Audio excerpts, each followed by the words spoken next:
शिरूर नगर परिषदेच्या अजब कारभाराची गजब गोष्ट एका सामाजिक कार्यकर्ते प्रितेश फुलडाळे यांनी समोर आणली आहे.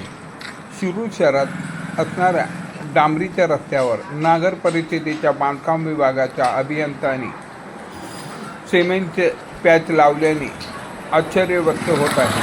तर याबाबत सामाजिक कार्यकर्त्यांनी शिरूर नगर परिषदेची पोलखोल केली असून शिरूर नगर नागरिकांच्या पैशाची उधळपट्टी कशी करायची, तर शिरूर नगर परिषद बांधकाम विभाग त्या योजनेमध्ये एकदम नियम अटीनुसार त्यांनी त्या योजनेचा लाभ घेतलेला आहे.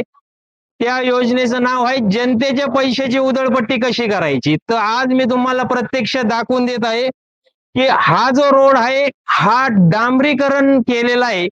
तर ह्या रस्त्याला जे खड्डे पडलेले ते बांधकाम विभागाने सिमेंटाने बुजवलेले.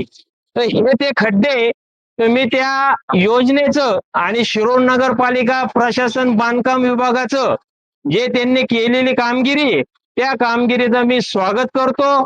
अशीच जनतेची पैशाची उधळपट्टी शिरूर नगरपालिका बांधकाम विभाग करत राहणार आहे का, हे आज या ठिकाणी पुन्हा एकदा त्यांनी दाखवून दिलेलं आहे.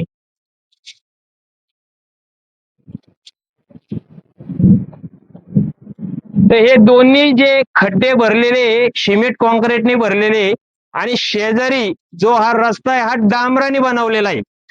तर आमच्या पालिकेतील इंजिनियर असतील, जे काही प्रशासकीय अधिकारी असतील, त्यांनी या योजनेचा लाभ बनवून अतिशय चांगल्या पद्धतीने नागरिकांचा पैसा उधळलेला आहे.